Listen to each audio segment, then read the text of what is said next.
Olá, pessoal. Boa noite, então, a todos aí. É, Bom, me apresentei lá pelo grupo lá, né? Agora a gente está tendo a nossa primeira web aula oficial aí. Meu nome é Anderson, o seu tutor que vou acompanhar a turma de vocês aí na jornada aí do curso. O tutor anterior é o Guilherme, né? Ele voltou lá para a cidade dele, ele é natural de Rio Verde lá, ele teve uma oportunidade, né? E ele acabou saindo aqui. Espero poder substituir a altura. Eu também quero pedir desculpa para vocês se teve problema na semana passada com a web aula. Estava ajustando, né? Eu tenho as turmas que já acompanhava, mais algumas dele que veio para mim aí, então tive que fazer umas adequações de agenda, manejar uma aula aqui, outra ali, uma turma ali, outra ali, e rever todas as salas, né? Bom, pessoal, eles viram aí no grupo aí, a intenção aí, pessoal, a gente caminhar junto, não ter nenhum problema aí, né? Se vocês tiverem algum problema, alguma crítica, alguma coisa a fazer, tô aberto aí, pessoal, aberto ao diálogo, aberto à sugestão mesmo. Se tiver alguma coisa a falar, pode me acenar, professor, tá meio ruim aí, o caminho tá meio, não é, pode dar uma sugestão, pessoal, pode dar ideias aí. Eu também tento sair um pouco fora aí da caixinha, um pouco fora aí do que é dos livros, tento trazer uma coisa na medida do possível e nova para vocês. Então, eu peguei até alguns livros, consegui trabalhar em cima deles aí, com algo a mais aí. Ah, Também, pessoal, tiver dúvida também, pode me perguntar de conteúdo, das situações de aprendizagem do curso mesmo aí, alguma coisa até da plataforma, que tiver aí, pode entrar em contato comigo, até no caso, se for da plataforma, com o monitor também, o Gabriel. Ok, pessoal, tô aqui aí para ajudar vocês, para a gente caminhar junto aí, né, nessa jornada aí que vocês vão ter aí até a certificação final, aí, até o final do curso, ok, pessoal? Contem comigo aí, ok? Se precisarem aí, toma aí, certo? Bom, pessoal, então essas aulas aí, elas são gravadas, né? Provavelmente aí vocês aí estão podendo, mas pode ser que numa outra semana eu não possa, porque provavelmente muitos já trabalham, ou rodam turno, ou tem alguma, né? Mas sempre as aulas são gravadas, a gente disponibiliza para vocês. Eu dei uma olhadinha aí no que o Guilherme falou com vocês aí, na parte, estamos atualmente na de fundamentos, né? De refrigeração e climatização. Eu sei que até você dar uma terminada, vai iniciar outra, mas não se preocupe, pessoal. Até se for necessário, a gente dá até uma web aula extra aí para a próxima aí, que é instalação, operação e manutenção. Não, peraí, pessoal. Eu acho que é instalação. Só ver qual que é a próxima aqui.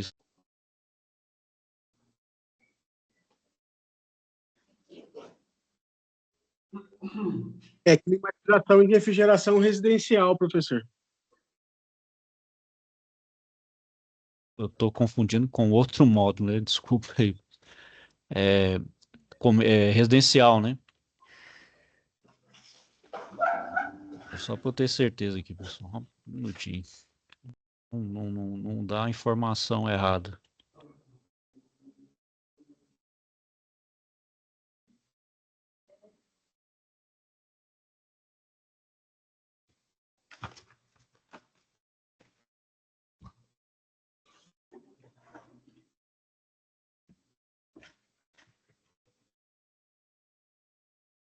Refrigeração e climatização residencial. Aí essa unidade curricular, pessoal, ela é a última do nosso módulo básico, certo? Aí depois a gente passa para o módulo específico 1, que é aquela mais prática ainda, e a gente vai nas, nas próximas, né? E essa de instalações, ela tem uma carga horária um pouquinho maior, então dá para depois a gente se adequar aí, dá um tempo também para vocês, né? Já teve esse atraso aí, teve essa transição, para ninguém sair prejudicado. Certo, pessoal? Antes de iniciar, vamos passar um vídeo da indústria, ok? E logo em seguida a gente vai para o nosso assunto. Como até o Guilherme propôs, a gente vai falar sobre os instrumentos de medição, né? Que é primordial no dia a dia da área de refrigeração e climatização, né? Uma vez que as variáveis que a gente trabalha é temperatura e pressão, né? Então os dois. medidores a gente tem, né, que é o manômetro, né, que é para pressão, e o termômetro. Então, se eu passar o vídeo aí, pessoal, logo em seguida a gente inicia a aula.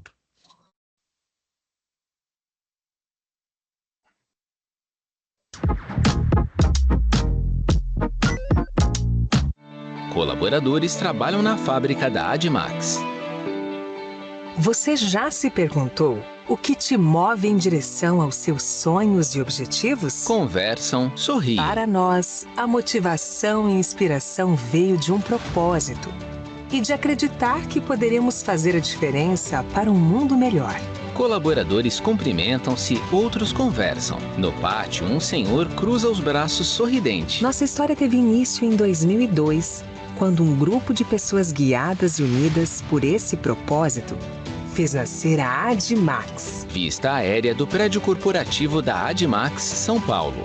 Ao longo de mais de 20 anos, nos aperfeiçoamos, inovamos e nos tornamos uma das maiores empresas pet food no Brasil, promovendo o bem-estar de cães e gatos através de alimentos de alta qualidade. Máquinas enchem as embalagens com alimentos. Com tecnologia de ponta, equipamentos modernos e rigoroso controle de qualidade, investimos continuamente no desenvolvimento de novos produtos. No laboratório, duas colaboradoras sorriem. Conquistamos um portfólio completo e inovador, que inclui alimentos secos, úmidos e petiscos, que atendem a diferentes necessidades nutricionais dos pets e aos diferentes perfis de clientes. Um colaborador com fones de proteção opera a máquina. Uma de nossas grandes marcas é a Fórmula Natural, que conta com uma família completa de alimentos super premium para cães e gatos, que entre seus produtos tem como destaque a linha Fórmula Natural Fresh Meat, formulada com carne fresca, livre de grãos e ingredientes transgênicos e conservada com antioxidantes naturais. Foco em pessoas embalando produtos. E a Fórmula Natural Vet Care, desenvolvida sob os conceitos mais avançados da nutrição para cães e gatos enfermos e que precisam de dietas especiais. Nas prateleiras, produtos Fórmula Natural Vet Care para cães e gatos.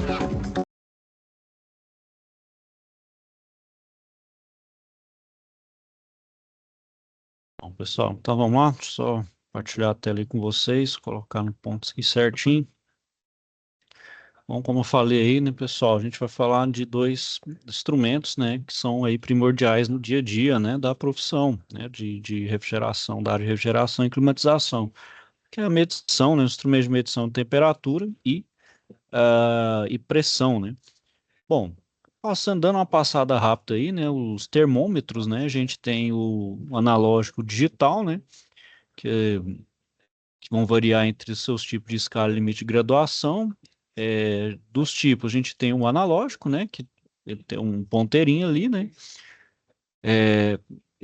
pode ser chamado também de termômetro de dilatação. Então a gente tem os termômetros de pressão, de mercúrio e os bimetálicos. O de mercúrio, né, ele tem um tubo capilar bem fininho ali e um bulbo, né, que é uma bolha ali de vidro fechada a vácuo contendo mercúrio. Então esse mercúrio vai aumentar ou diminuir seu volume, né, conforme a variação de temperatura. Então essa variação ali que vai agir no mercúrio, ele vai então fazer então um movimento ali do meu ponteiro, indicar qual é a temperatura, né? O bimetálico, né? O funcionamento dele é dois componentes metálicos, né? Então são dois metais diferentes, então eles vão ter coeficientes de dilatação diferentes. Então, quando eles são aquecidos ou resfriados, né? Então ele pode gerar um arqueamento de um lado ou de outro, né?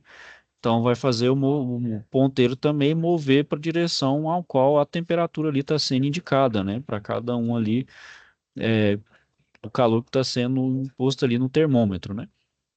O de pressão, né? Então ele vai ser um bulbo, que ele é interligado por um tubo capilar, preenchido com gás. Ao sofrer variação na temperatura externa, ele modifica o volume do gás externo, né? Devido ao aumento ou diminuição dessa pressão. Então isso produz movimentos no ponteiro do aparelho, né?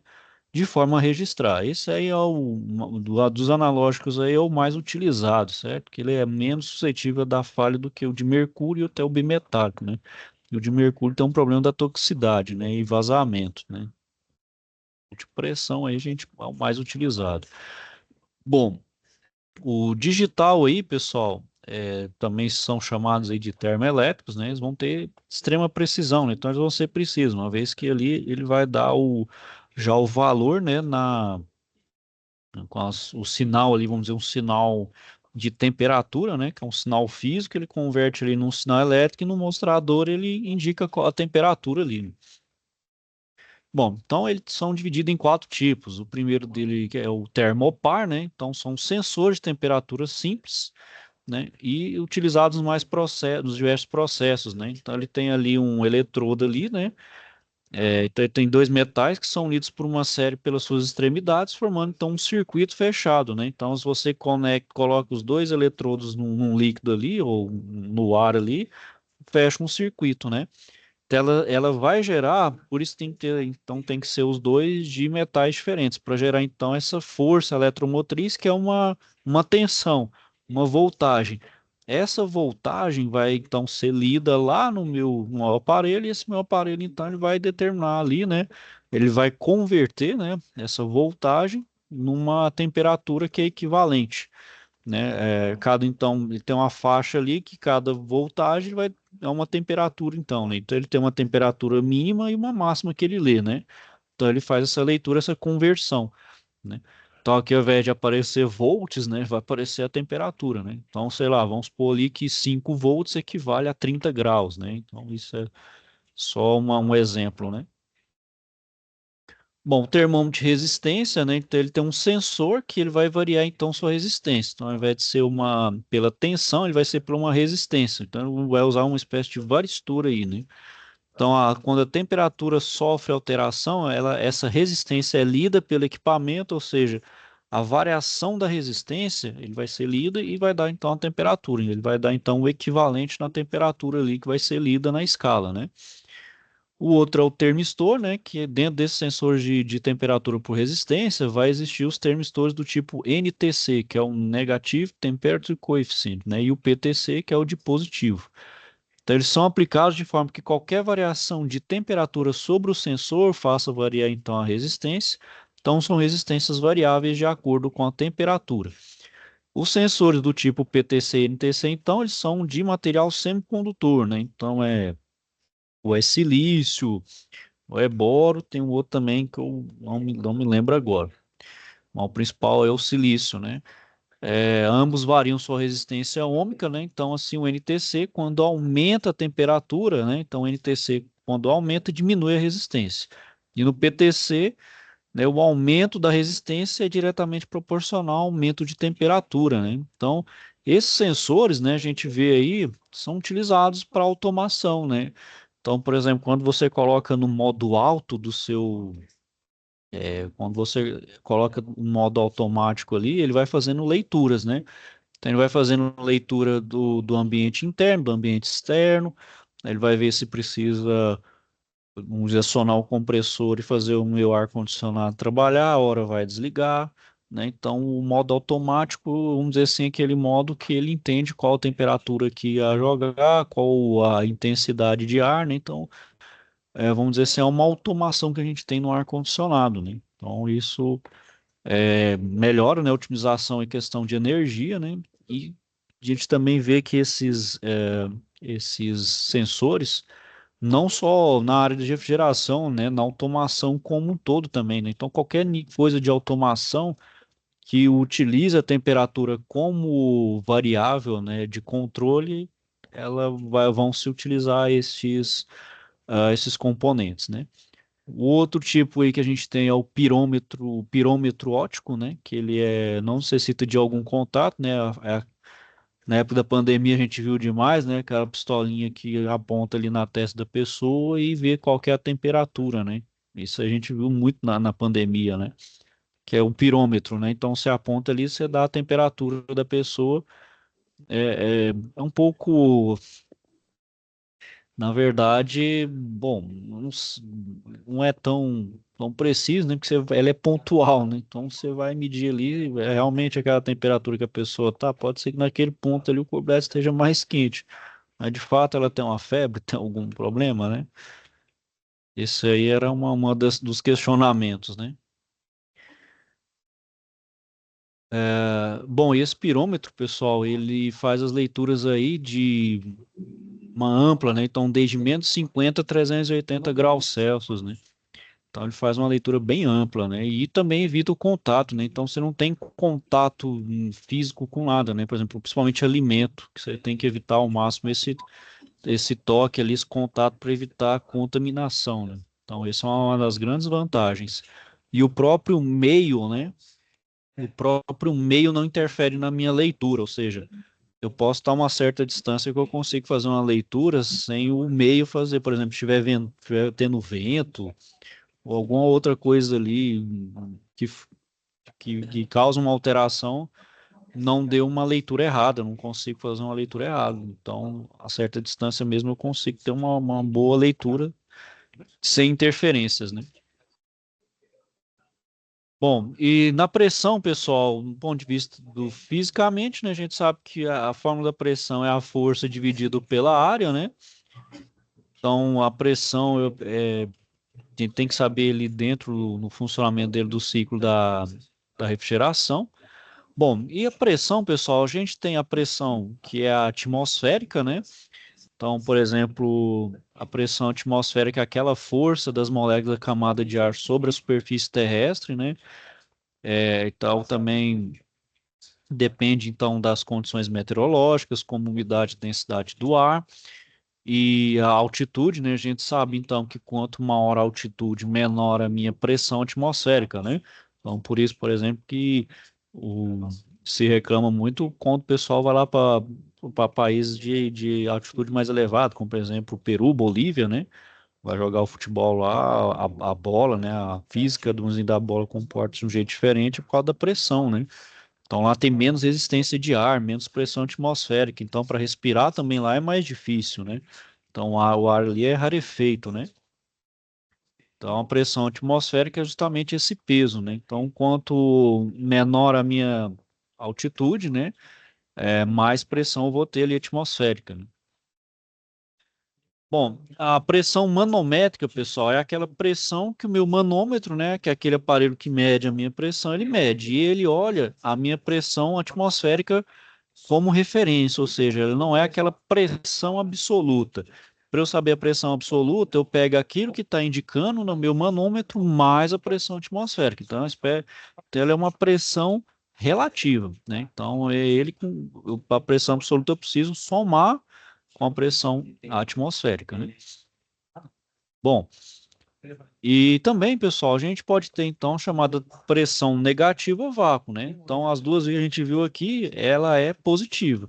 A negativa, então, quando gera o vácuo, né? Então, quando tem pressão menor do que a atmosférica, né? Ou também um valor zero expressivo de pressão absoluta. Então, meu sistema está em vácuo.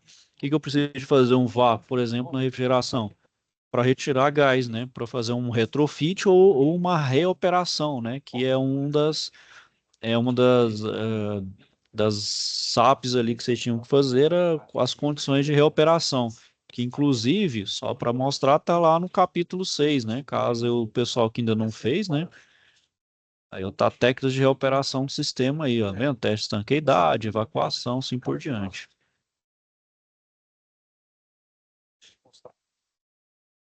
Vou voltar aqui, pessoal.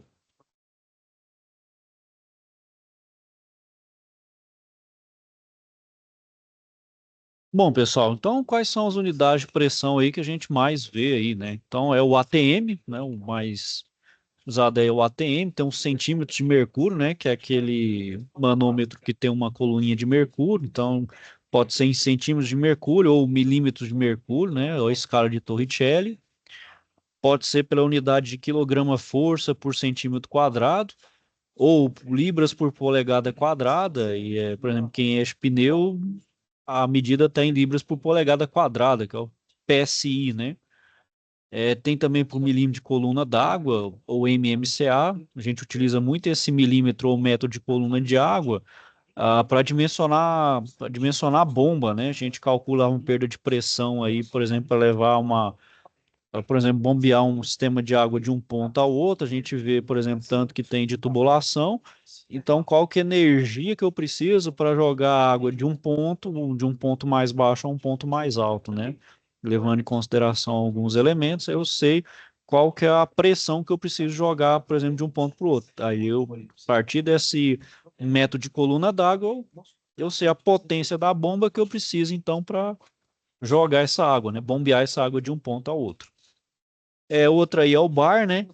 Dependendo aí, o bar é utilizado em algumas ocasiões aí, o milibar, o Pascal, que é do sistema internacional, o quilopascal e a polegada de mercúrio. E todos eles têm o seu correspondente. Então, um ATM equivale a 76 centímetros de mercúrio, que é igual a 760 milímetros de mercúrio, que é igual a 1,01325 bar, que equivale a 101.325 pascal, né?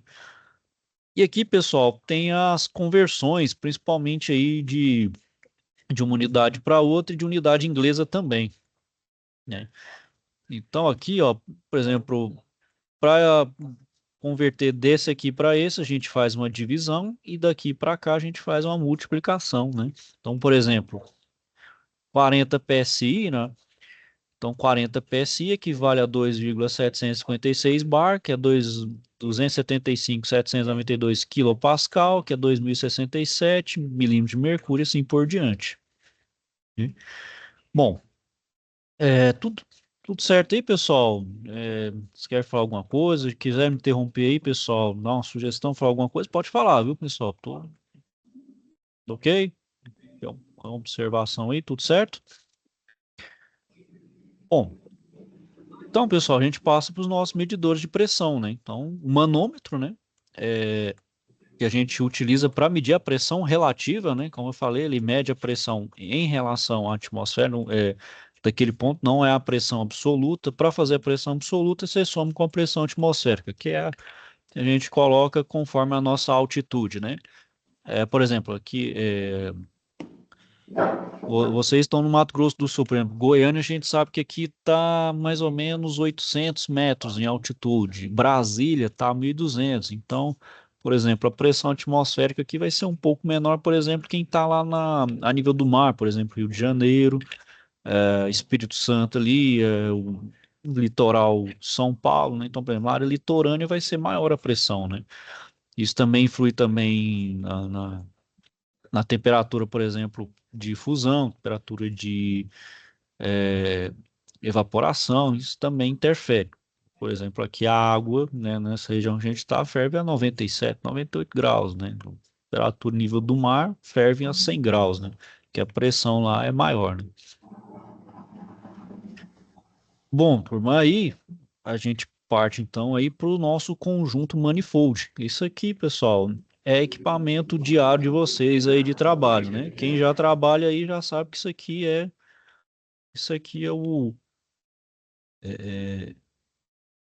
é o equipamento, como diz, inseparável aí do operador, né? Da área da refrigeração, que é o manifold, né? Que ele faz tanto, você conecta tanto ele para a linha de baixa como para a linha de alta pressão, né? Bom, então, ele é feito para medir, né, o diferencial de pressão no sistema hermético, né? Porque a gente sabe que o sistema de refrigeração ali, ele lida com um gás, né? Um gás ali que está a alta pressão e temperatura. E para ele funcionar, né, para esse sistema funcionar, ele tem que ser totalmente fechado, tem que ser um sistema hermético, né? Bom, e então ele tem dois manômetros, né? Sendo um aí de baixa pressão, né? E um outro para alta pressão, justamente. Um para a linha de alta pressão e outro para de baixa pressão. Bom, o de baixa pressão ele é conhecido também como manovacuômetro, né? Então ele mede dois tipos de pressão, a relativa e a de vácuo, né? A negativa de vácuo, né? E então ele tem como ponto de referência a pressão atmosférica no valor zero. Então a escala de vácuo, né? De acordo com a ausência de pressão, ele vai aumentar numericamente de 0 até 30 polegadas de mercúrio, né? Então, quanto maior a desidratação do sistema, né? Então, quando fala de desidratação aqui, pessoal, não é apenas retirada de água, mas do próprio gás refrigerante, né? Então, mais próximo, então, dos 30 polegadas de mercúrio. E o vácuo, ele não vai atingir esse valor total de 30 polegadas de mercúrio, né? Então, ele é só uma indicação aproximada, né?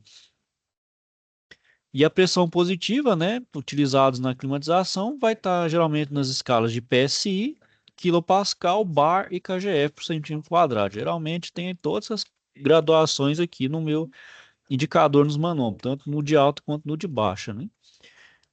O manômetro de alta pressão, né, ele já vai ter uma indicação maior, né, do que a de baixa, né? Porque ele vai lidar, não vai lidar com vácuo, ele vai lidar com as pressões mais altas, né? Então, a gente tem que fazer também, né, a conexão correta, né? Até também para não ter leitura errada e também não danificar nem o meu manifold, né? Não descalibrar ele, também não gerar problema até no meu sistema em si. Bom, os mais caros, né, pessoal? Hoje tem os digital, né? É bem mais caro, né? O mais barato e o mais acessível é o analógico, porém o analógico ele vai precisar de mais manutenção, maior cuidado na operação e principalmente a calibração dele é um pouco mais, a frequência dele é maior, né? E nesse digital, né, ele dá então para medir com mais precisão, né, tanto a pressão positiva quanto a negativa, e ele trabalha em maior unidade de pressão, né? Então ele tem um amplo intervalo, né? E também diferentes tipos de fluidos, né? Então por isso ser mais completo, né? Ele então dispensa o uso de vacuômetro, né? Já que ele vai ler desde a pressão mais baixa da negativa até a mais alta na positiva. Então não tem necessidade, né, de ter um vacuômetro separado. E ele também executa o teste, né, de superaquecimento e subresfriamento, né, em caso aí em circuitos que eu tenho, né, as duas fases, né, de superaquecimento e abaixo de subresfriamento ali para melhorar principalmente o COP, né, que é o coeficiente de performance aí do meu sistema, né?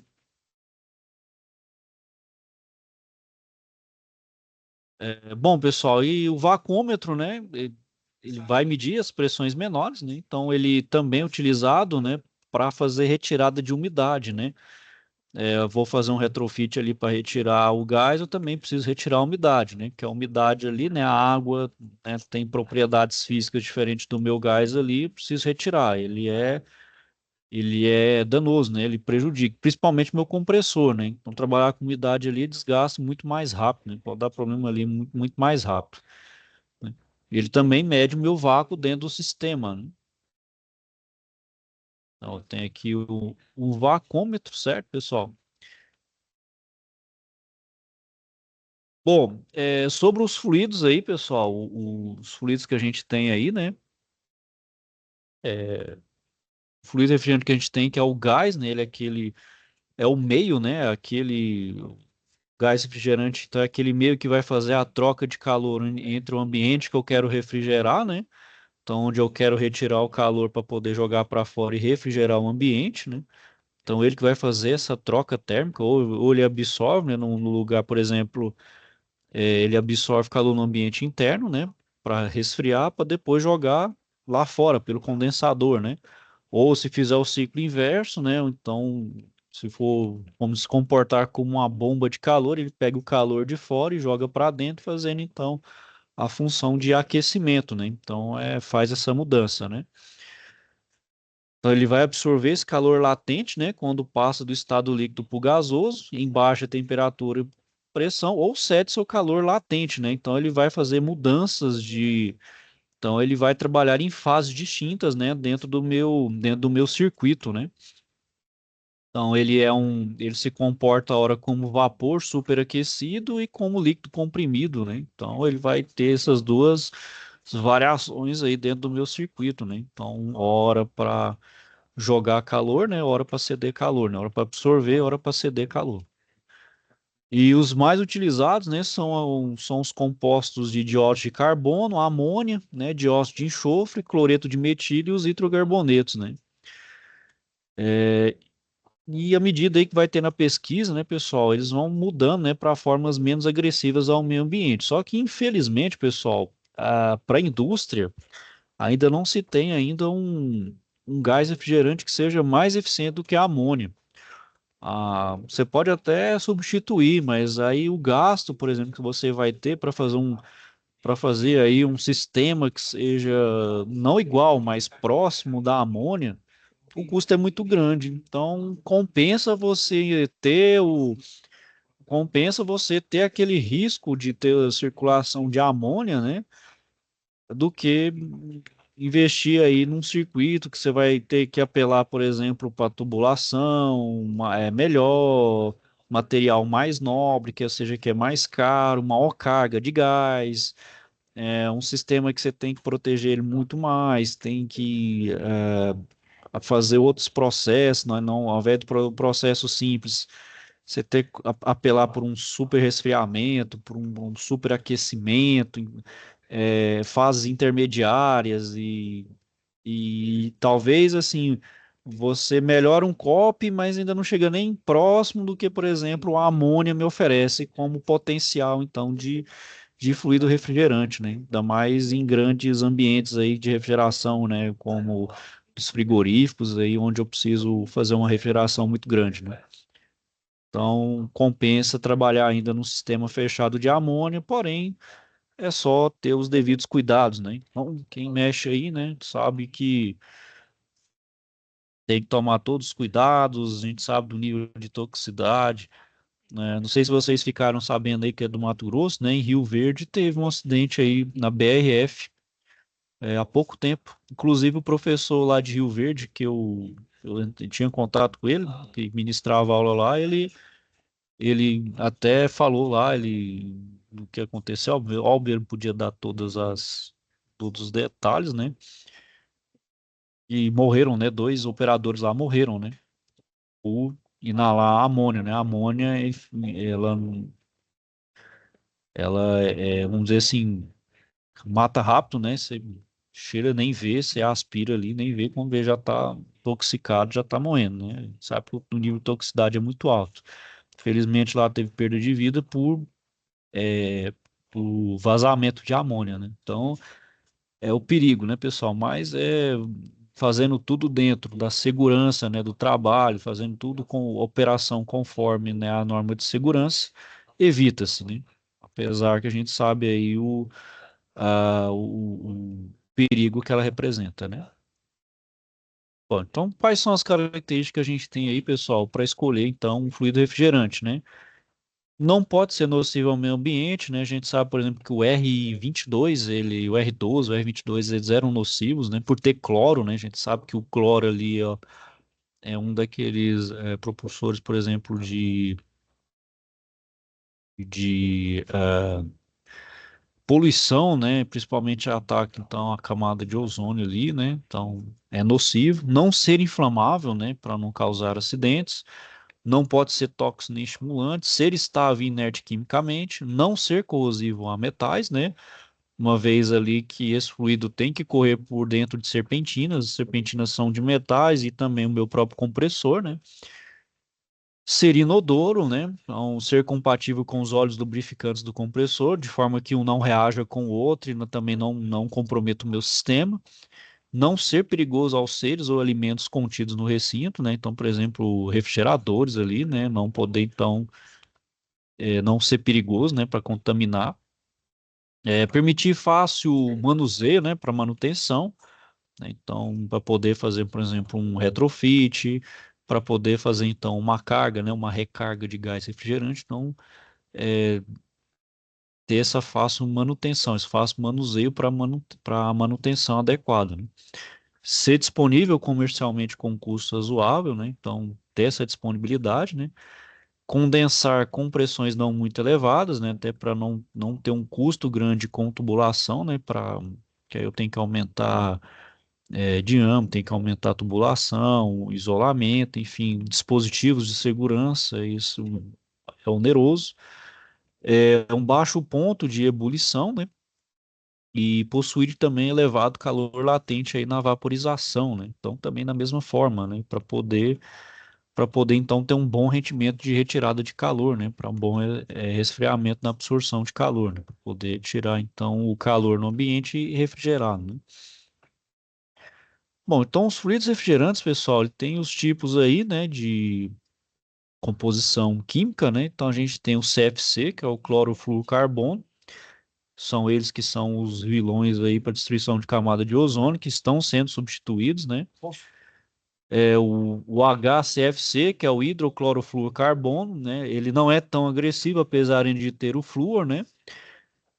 Apesar das moléculas de cloro ter sido substituídas por as de hidrogênio, né? Então, apesar de ainda ter uma toxicidade, ainda ser agressivo, mas diminuiu bastante em relação ao clorofluorcarbono simples.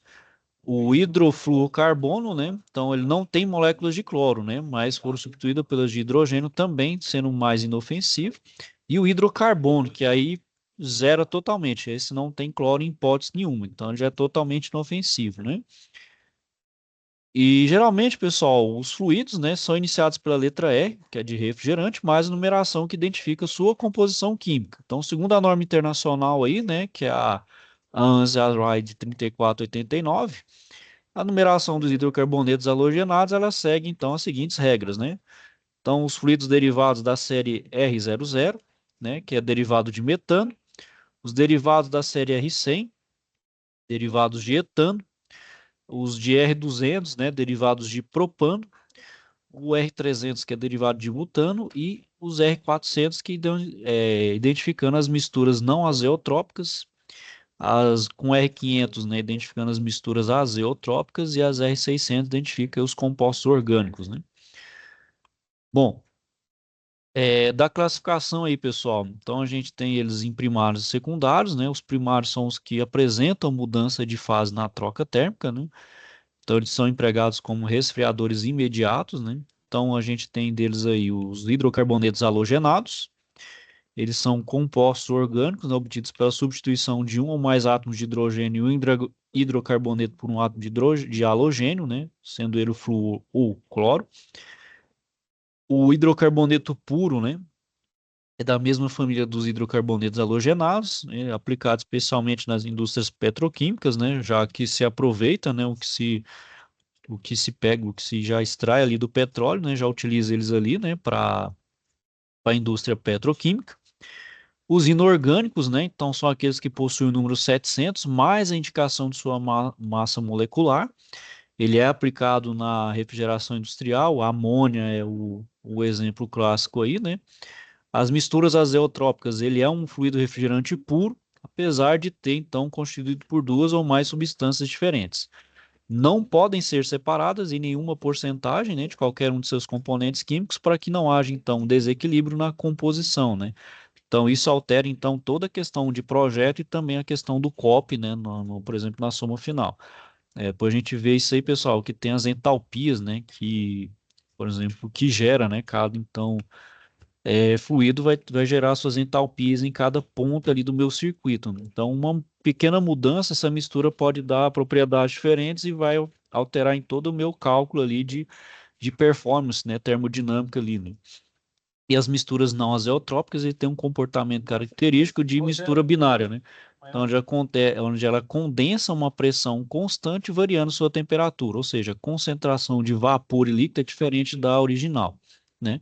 E os secundários, né? Então, são aqueles líquidos para utilizar para trocar a energia térmica a baixa temperatura, né?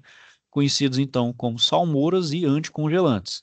Então, eles utilizam duas substâncias que formam então a combinação de refrigerantes. Então, são aqueles que não representam a mudança de fase.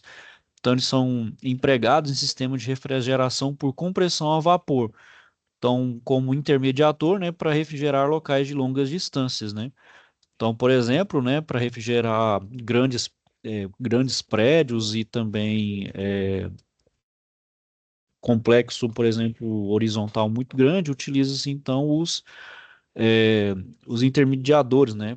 Geralmente aí a água, né, para fazer a troca térmica, né? Então a gente tem a presença de torre de resfriamento ali, né, onde a água então faz a troca térmica e como diz, aquela água fria joga então ali para o evaporador, e o evaporador então pega o calor dessa água e refrigera então o meu sistema. Por sua vez, essa água pega, né? Então o inflador ali pega esse calor, joga na água, esquenta ela, vai para a torre então de resfriamento e faz então vamos dizer assim, essa por compressão a vapor, ou seja, não tem mudança de fase, né? No meu sistema convencional, por exemplo, de ar-condicionado aí de refrigeração, tem o meu gás refrigerante, onde ele vai ter, então, ora ele vai estar um vapor superaquecido, ora ele vai estar um líquido comprimido, né? Ou seja, ele vai passar por mudança de fase. Bom, alguns tipos de refrigerante aí, pessoal, no sistema comercial, né? A gente tem aí o R22, ele, porém, ele é ele tem um COP, né? Uma eficiência muito boa, porém, ele é tóxico, né? Tem um problema do cloro ali, ele é destruidor de camada de ozônio, então ele está em fase de substituição. O R141B, ele é para limpeza interna do sistema de refrigeração, na remoção de óleo contaminado e partículas sólidas. O R134A, ele é utilizado em equipamentos mais modernos em retrofit. Ele é aplicado em sistema de refrigeração automotiva, chiller, doméstica e comercial. O 401A, ele é utilizado em equipamentos mais modernos em retrofit, utilizado em refrigeração doméstica e comercial. A esse aí substitui o R12.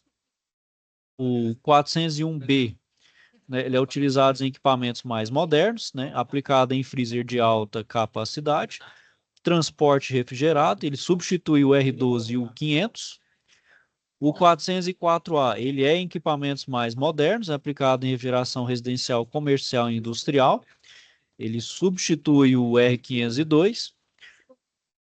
O R407C, utilizado em equipamentos mais modernos em retrofit, aplicado em sistemas residenciais e bomba de calor, né? Então ele substitui o R22, né? Então ele é bom para fazer então a reversão, né?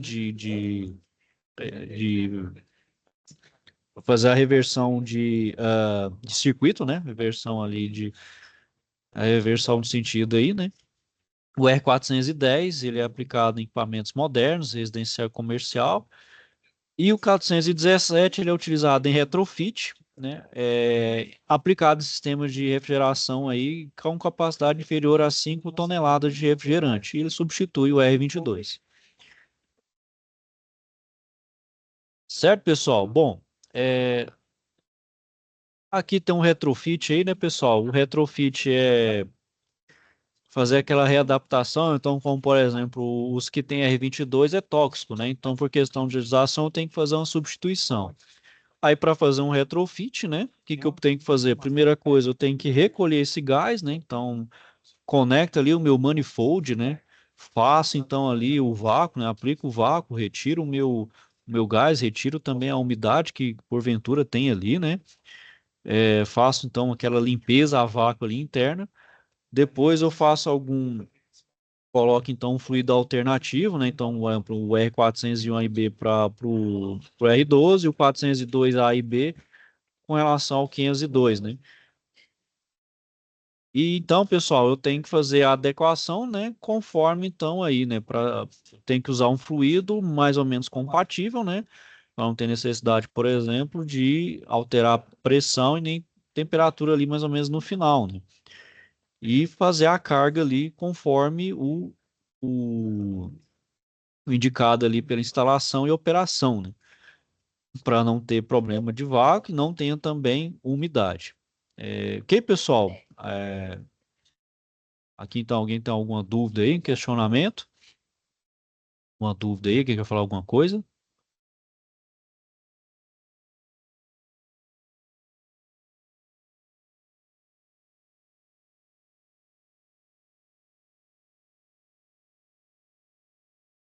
Ok, pessoal. Bom, então aí não havendo dúvidas, pessoal, vou finalizando aqui por hoje. Com relação aí, pessoal, à situação de aprendizagem aí, a atividade dessa de fundamentos, pode fazer o envio, ok, pessoal? Aí na semana que vem, a gente volta então na próxima aula com a nova UC aí, tá bom? Não UC de refrigeração residencial aí. Ok, turma, pode fazer o envio sem problema. Se tiver dúvida aí, pode me procurar, tá bom? O senhor prorrogou o prazo para o envio até que dia, professor? Pode, não, durante essa semana aí pode ir tranquilo, pessoal, até o fim da semana aí. Fica bom para vocês aí? Tá bom. Fica bom aí? Qualquer coisa aí, pessoal, só vamos falar aí, a gente ajusta aí e vamos Por que não é levando. uma palhinha só sobre ali a forma que o senhor quer que faz ali a atividade, professor? A de reoperação?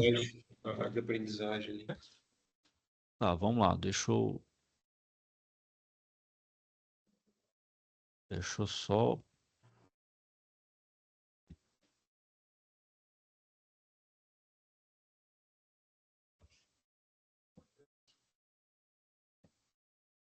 Só um minutinho aqui, pessoal.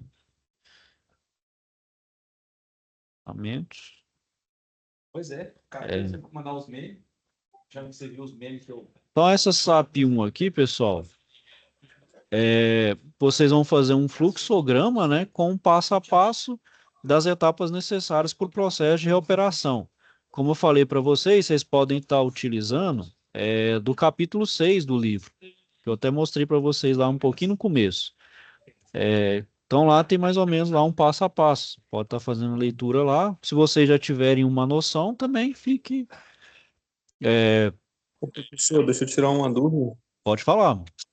Eu fiz esse trabalho à mão, entendeu? Na folha de caderno, aí eu digitalizei em PDF e mandei. Tem algum problema? Não, de forma alguma, pessoal. Eu não tenho restrição com relação a isso, não. Vocês podem responder da maneira que vocês acham mais conveniente e mais fácil. Estando legível que eu dando para corrigir, eu atribuo a nota sem problema. Tem problema com relação a isso, não. Certo? Fechou, obrigado. Certo, pessoal? Mais alguma dúvida aí? Aí, como eu estava falando, pessoal, no capítulo 6 tem isso aqui. Os elementos fundamentais também tem lá no livro. Se vocês também já estiverem atuando, sabe algum procedimento também, pessoal, pode ficar à vontade aí, bom? Depois aí, pessoal, eu quero mostrar para vocês aí alguns aplicativos aí que eu utilizo. Por exemplo, esse aqui é o da Danfoss, ó. Quando a gente tiver mais ou menos aí com mais conhecimento aí, ó, tá vendo? A gente tem aí ó, os componentes que tem, por exemplo, válvula de expansão, ó, se a gente está vendo fundamentos, ó, válvula solenoide, expansão termostática, né, válvulas para água, ó, componentes em série, tá vendo? Para aplicações comerciais, industriais, tá vendo? Compressores, tá vendo? Os compressores herméticos, a gente vê na residencial, semi-herméticos, unidades condensadoras, né? Aplicações personalizadas, a gente pode fazer aqui então, ó, dar uns projetos, certo?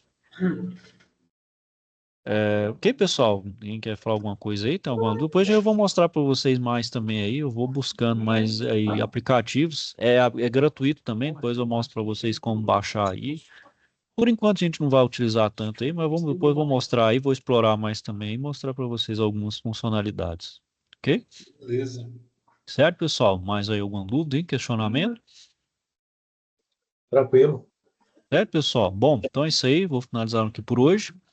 Caso não tenha alguma dúvida, questionamento, então deixe procurar. Tá bom, pessoal? Então é isso aí. Vou desejar a vocês, então, uma boa noite. Ok? Fiquem todos com Deus e até a próxima. Valeu, pessoal. Até mais. Boa noite, Alô, boa noite pessoal. para Boa todos. noite. Até mais.